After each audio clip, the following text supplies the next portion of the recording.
Don't try to do everything by yourself. Listen, I'm gonna put an end to this war all by myself! You seem to have lost sight of something extremely important. If you forget about everyone else because you now have power, you will become just like Madara.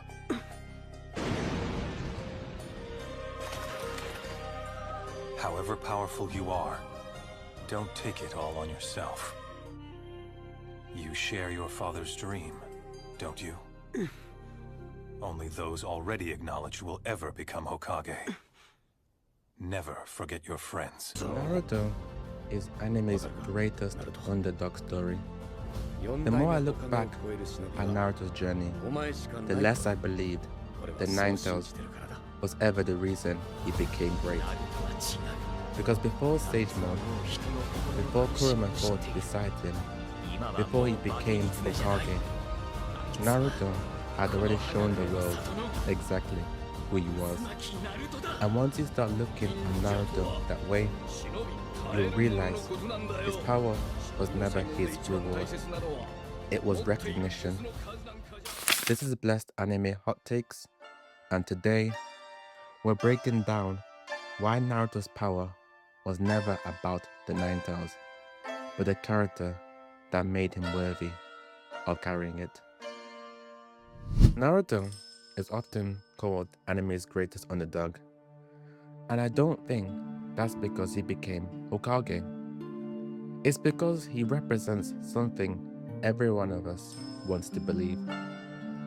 That who you are today doesn't have to determine who you become tomorrow. The classic zero to hero story has existed for centuries because it gives us hope. Hope that our circumstances don't have the final say.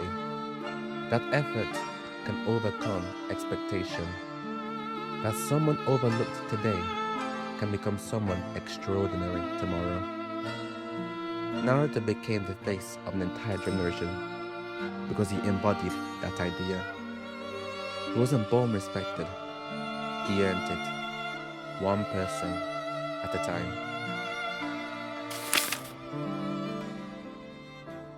That's why I've never liked the argument that Naruto only became powerful because of the Nine Tails. Because his story is much more unique and personable. Long before Kurama ever chose to fight beside him, Naruto had already begun changing the people around him. He earned Iruka's respect, inspired Kakashi, changed Neji, A genius. saved Gaara from becoming the very thing hatred wanted him to be. Brought Tsunade back when she lost faith in the village, and saved the very village that hated him all his life. None of those moments happened because Naruto had more chakra. They happened because of his resilience, his compassion, and his refusal to abandon people even when everyone else already had. His victories were never What's won still there, through you idiot? overwhelming power. They were won through overwhelming character. And stop underestimating our power!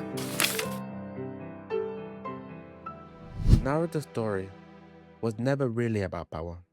It was about becoming someone who could be entrusted with it.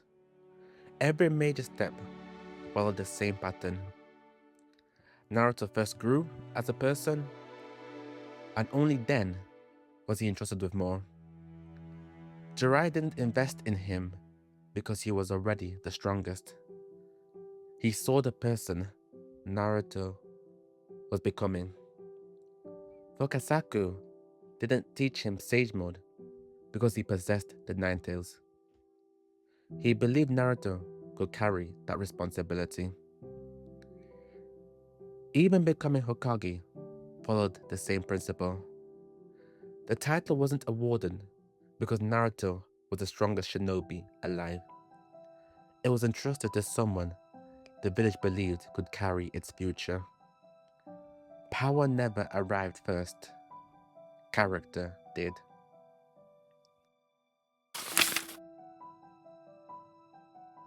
That's why Kurama changes everything. People talk about the Nine Tails as though it made Naruto special.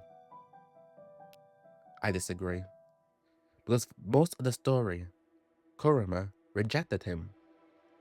He wasn't Naruto's greatest strength. In fact, he was an obstacle, Naruto's greatest test. Then something changed. Not Kurama, Naruto. He became someone capable of understanding hatred without being consumed by it. Someone capable of carrying unimaginable power without losing himself. That's why Kurama finally chose to fight beside him. The Nine Tails wasn't another power-up. It was recognition. It reminds me of 4 and Mjolnir. 4 wasn't worthy because he held the hammer. He held the hammer because he was worthy. Naruto followed that same journey. Kurama wasn't his reward. It was acknowledgement. The recognition of the person Naruto had already become.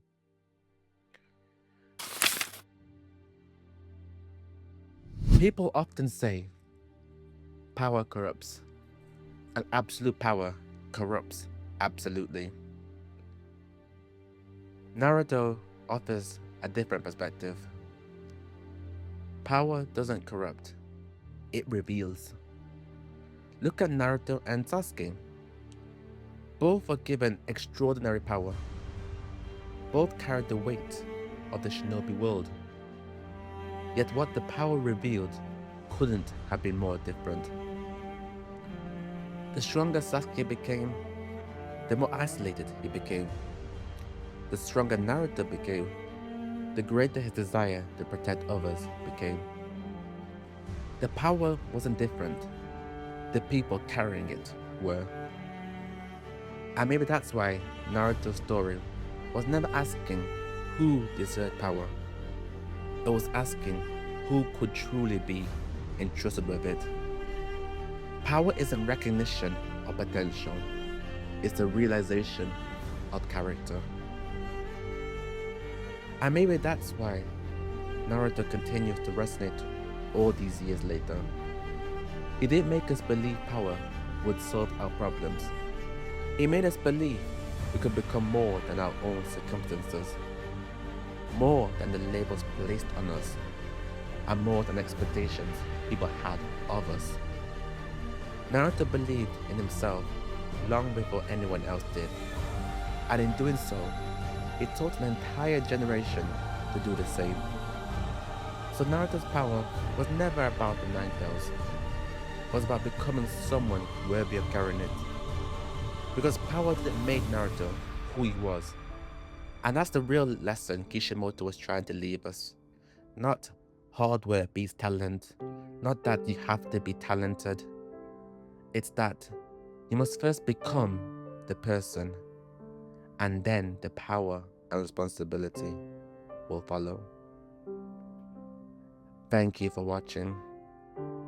Now I want to ask you something. Was Naruto truly an underdog, or was he always special all along? Thank you for watching. Like, comment, and subscribe, and I'll catch you in the next one. Until then, stay blessed.